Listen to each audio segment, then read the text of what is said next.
What's up YouTube, I'm back with another video, and today we have a good haircut. I really liked how this haircut came out. But anyway, this is my client Tyler, and this is the haircut he wanted to get. This is a haircut I did a while ago. Before anything, make sure you click that subscribe button and like this video. So his main issue is that the hair is too long in the front and the back, so he wants to get some hair off the front so he can actually see again and take some weight off the back and the sides. So to get started, I saturate the hair. This makes it easier to section everything properly.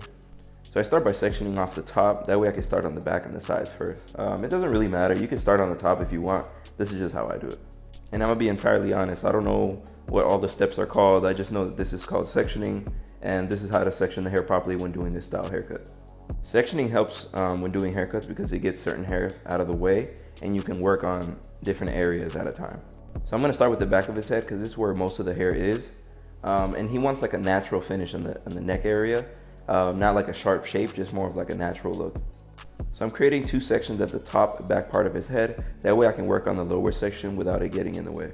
So like I said before, he wants like a natural choppy look in the bottom part of his neck area.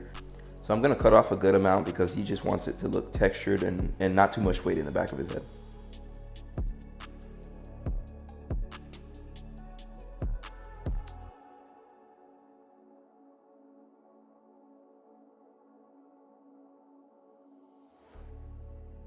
Now for that final step on this lower section, I'm going to use a feather razor to give it that natural finish. This tool is actually useful when you're trying to take weight off of hair and not cut too much. Now to cut the rest of the back of his head, I'm going to split it into 3 sections, and I'm going to use the middle section as a guide to cut the rest. And I didn't show it here because my arm actually ended up being in the way, but that's how I cut the rest of the back of his head. Now, as far as the sides, he definitely still wants to keep some bulk on him, so we're only going to cut about 1 inch to 1.5 inches of the hair.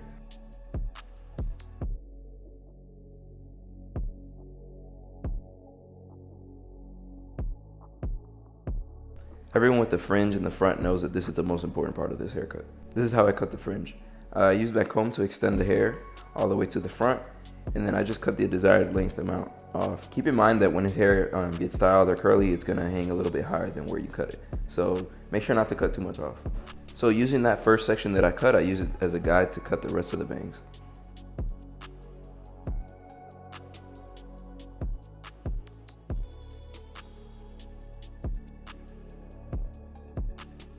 And the same thing that happened for the back happened at the top, but I'll just let you guys know I divide it into 3 sections as well.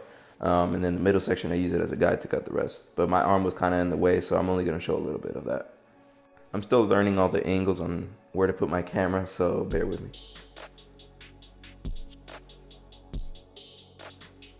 Now that all the hair's been cut, I apply a matte clay product to his hair. And now when I style his hair, it'll give it that nice textured look and a firm hold on it.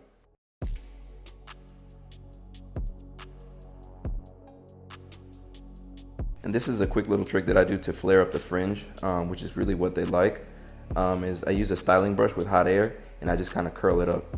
Now I'm going to use my 3-guard to debulk this temple area because I'm going to be doing a taper, and I just feed the hairs through the comb, clearing up all that space so I can fade.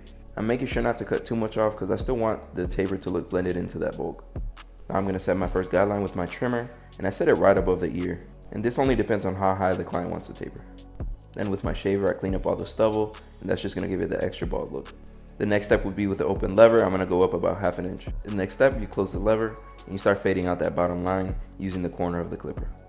Now with my 1 guard open, I'm gonna go up about another 1/2 inch, and I'm gonna start flicking into that bulk because I don't really wanna go anything higher than that. When fading, make sure you're using the corner of the blade, not the full blade. Now to fade out that second guideline, I close my 1, and I start flicking into it. Now with my 0.5 guard, I finalize fading out that second guideline, and I use the corner of the blade, like I said earlier, to fade out that line.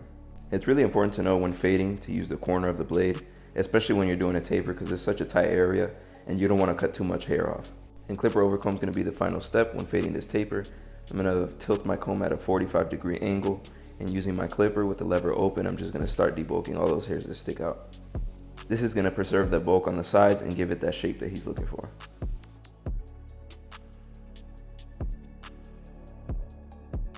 When it comes to cutting hair, detailing is key, and your clients will appreciate all these little details that you do. So I'm using my thinning shears to debulk any areas that I might see. And this is probably one of my favorite parts, lining up the C-cups. I use the corner of the trimmer, and I just give it that nice curve without pushing anything back. And you can see how the taper kind of brought this whole haircut together and gave it that nice shape.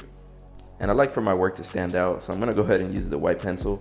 Nothing too crazy, this just kind of makes the curve stand out and it makes the fade pop. All these little details matter because you want to take pride in your work, and especially if the client walks out and someone asks him where he got a haircut, you know, he'll be proud to tell him it was you. So make sure you're detailing your haircuts and taking your time because you want your works to stand out from the rest. And now you can see how all that texture is starting to show. Now I'm just finalizing everything, detailing the style. I'm using my diffuser with warm air and just kind of curling up all the hair and adding that extra texture.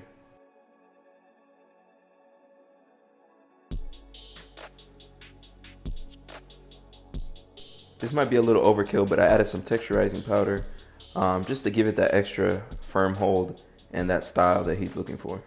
I really liked how everything came out on this haircut, the taper, the texture on the back and the top, and he was happy with the outcome as well. Once again, thank you guys for watching. I'll be posting more videos like this, and make sure to subscribe.